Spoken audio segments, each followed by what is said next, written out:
Hello and welcome to Actual Tech Media's 2019 Enterprise Security Megacast. On today's event, we're honored to be joined by SolarWinds, KnowBe4, PhoenixNAP, and Cloudflare. I'm James Green, and I'll be the moderator for today's event. I personally am passionate about innovative enterprise technology, as is the rest of the Actual Tech Media team, and that's the main reason that we created the Megacast event series. We wanted to create a series that would help educate IT professionals like yourselves about what's out there, what is the most exciting technology solutions available today. And we also wanted to provide a forum where you have an opportunity to ask your questions and get those answered live by experts. And so we're going to do some of that today as well. And we wanted to do it in an online virtual experience, so you never even have to leave the office to get all of this. So it's going to be an awesome event. While you're learning today, you're going to have a chance to win one of the sweet prizes that I'll be giving away, so make sure you pay attention for the announcements on the drawings for those. Now, before we kick into the Enterprise Security Megacast today, there's a few things that you need to know about the event and how it's going to go. Today, you'll hear from 4 of the hottest companies in the enterprise security space. Each presenter will speak for roughly 20 minutes, and then we're going to do 3 to 5 minutes of live Q&A, and that's where you'll have the chance to ask those questions and get those answered by the experts. It's important that you understand that this event is not a competition. There's not going to be a winner selected here today. It's really meant to be educational, and to that end, and to make sure that it remains a positive and educational event, we've asked today's presenters to focus on specifically what differentiates their solution and what makes them unique and what makes their product special. Now, in a moment, I'm going to introduce you to Tom. He's an independent security expert who I've invited to help me shed some light on the state of enterprise security today. But before we get into that, I've got a few more housekeeping things to go over here. We're going to be around for a couple hours, I would estimate, and so I want to make sure that you've got a good idea of what's going to be going on here. First of all, prizes. I mentioned that earlier. Today, throughout the event, I'm going to be giving away a total of 5 Series 4 Apple Watches. I'm also going to be giving away $500 Amazon gift cards after each presentation, so make sure you're paying attention for those announcements.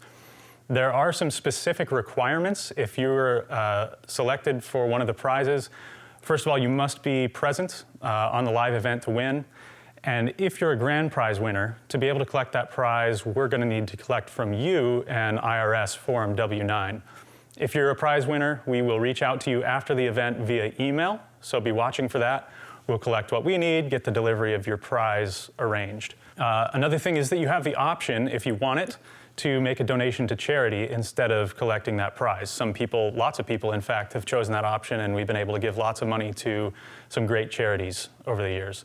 If you need any more information about the prizes, the full prize terms and conditions are available on actualtechmedia.com. Now, if you have questions during the event at any time, there's a Q&A panel here in the events console, and we encourage you to make liberal use of that and make sure that you get your questions in there so when we do the Q&A with the experts, we can ask them those questions for you. We'll also be asking some poll questions during the event, and we would really appreciate your responses to those poll questions because we use those to help inform the topics and subject matter of future events. So in the interest of developing more events that help you stay educated and get better at your job, and of course are entertaining for you, we love your feedback in those polls. We encourage you to promote the event on Twitter, help your friends find it, that kind of thing. You can do that right through the event console here. There's a little Twitter icon, and it'll pop in the event hashtag for you, which is Security Megacast. Note that if you do use that little Twitter button, it's going to authenticate with Twitter. That information is kept between you and Twitter. The events console or Actual Tech Media is not collecting your credentials or anything like that. One more thing about the console. There are some handouts here in the console that today's presenters have provided for you. Definitely encourage you to download those and look them over. They'll provide some more information supplemental to what the presenters are going to be talking about. There are a couple more features in the little dock there. It's there to help you either share it, engage with us, what have you. So you can email the registration link to a friend there. with the email icon and help a colleague get in here and check out what we're doing. You can maximize the presentation window. So that's something I recommend that you do right now, in fact, is maximize the slides in the video window. That way, if somebody does a demo or is sharing an kind of intricate slide, you can see all those details better. So I always recommend maximizing that window. And if at any point you have trouble with the video or the audio or otherwise are having problems with the event console, I recommend refreshing, try a different browser. One of those two things usually fixes that problem. Now that we have all the housekeeping out of the way, it's time to get to the fun stuff. Before we get started with the presentations that will come from each presenter, I've invited my friend Pohl, who is a security expert. He's the host of a popular security meetup here in town, and he's a force to be reckoned with in a good old game of capture the flag. Perhaps most importantly to this discussion, Tom has been responsible for IT systems at a SaaS company for nearly 2 decades, which I think is way longer than we've been using the term SaaS. And his perspective on enterprise security comes from both that experience over the last 17 years, I believe it is, managing enterprise security here, but also from being on the bleeding edge of security in meetups and online communities and at security conferences. And so, Tom, I'm super excited to welcome you to the Enterprise Security Megacast. Thanks for having me. I enjoy being here. So I think that as IT practitioners, especially anybody who thinks about security, we've come around to the idea that protecting ourselves for the long term against being compromised is realistically, it's just not going to happen. At some point, we're going to be compromised. Yep. So we think about, okay, assuming we've been compromised, now how do we protect our systems? How do we keep data from being exfiltrated? Those kinds of things. I think we've come to terms with that, but I'm not sure that we've fully grasped just how bad the situation really is. So I'd like to start this discussion by asking you to scare us a little bit. Talk to us about the reality. How likely is it that we're going to be compromised, and how easy is that for a motivated attacker to do? Yeah, so a motivated attacker today and age, they're the biggest way into most organizations now that there's firewalls, there's external penetration scans, things that a lot of organizations are doing. The biggest way in today is phishing, getting a user to interact with a bad guy, right? And sometimes it's not even your organization that's getting breached in order to have that way in. Like say, I'm emailing an outside organization, and in the footer of my email message, it's got my cell phone number in it, right? And that outside organization gets breached. Now I'm getting text messages claiming to be from the CTO of my organization asking me to go buy some Amazon gift cards for some coworkers and send them to them. Like, the reality of just how easy it is or how complex these attackers are getting in order to try to trick you into giving them money.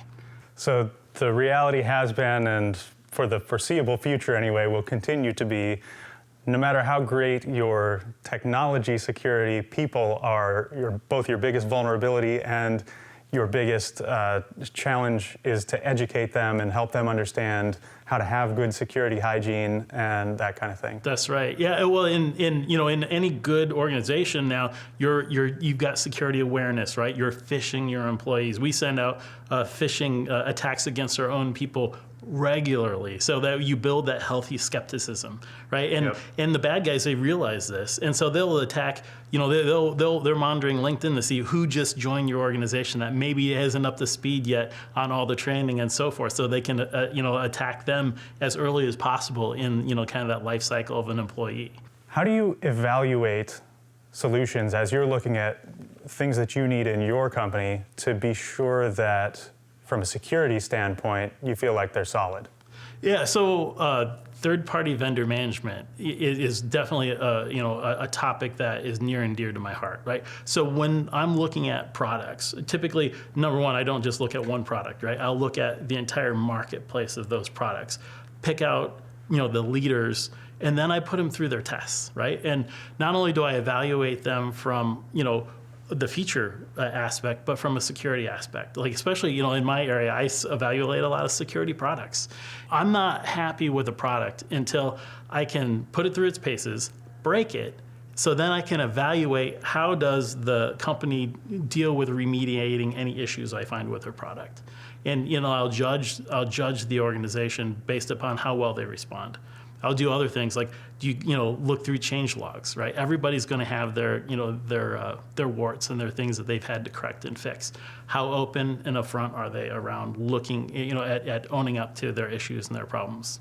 Now, not everybody has the security expertise that you have to bring something into the lab and break it. What would you recommend for the average IT decision maker when it comes to making those decisions? Yeah, so definitely, finding your group, right? Like every industry has kind of a support group, like an information sharing group or other, here in Des Moines, we've got SecDSM or Security Des Moines, where like-minded individuals around information security get together and bounce ideas off your peers, get lots of input from others that are able to put forth the effort into making and breaking these products, so that you can get a better shot at making a good decision around a good product. So the big things are really just get into conversations, right? Get on Twitter, start having conversations, get in a local security meetup, get to all the security conferences you can, those sorts of things, just so you can start to have discussions with other people about it. Because that's how we're in this together, right? Even here in Des Moines, there's two large competing gas station chains. Guess what? They both come to SecDSM because it's that whole rising tide raises all boats.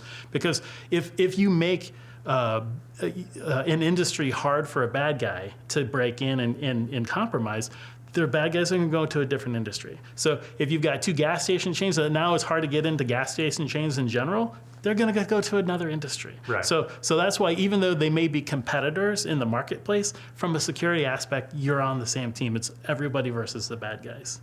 You told me a joke the other day. You said, hey, you know what the S in IoT stands for, right? That's right. What do you mean? There's no S in IoT. Security. Oh. So that's hilarious. And there's a lot of truth to it. I think, especially right now, kind of at the beginning of the IoT era, there's not a whole lot done from the vendor side on, especially consumer IoT devices, to account for security. I think for a lot of enterprises, that's going to be a problem. So how do we, in the next 3 to 5 years, as sensors and connected things become prevalent, how do we protect ourselves from all of the vulnerabilities those devices introduce? Yeah, so definitely, we need to stop with buying the lowest cost item out there, honestly, and looking at a product and anytime a product comes with default credentials, it's gonna get popped. Admin password. It's gonna. Oh, we're just gonna hide it on the network. Nobody's ever gonna find this. That's not true, right? I play these games all the time. It's gonna be found. If you've got an IoT network, or IoT devices, and they're not on their own network, put them on their own network, because something's that has limited access. Because ultimately, what's going on today is some vendors they care deeply about security. They realize that, hey, these things are going out in the field and nobody's going to touch them, right?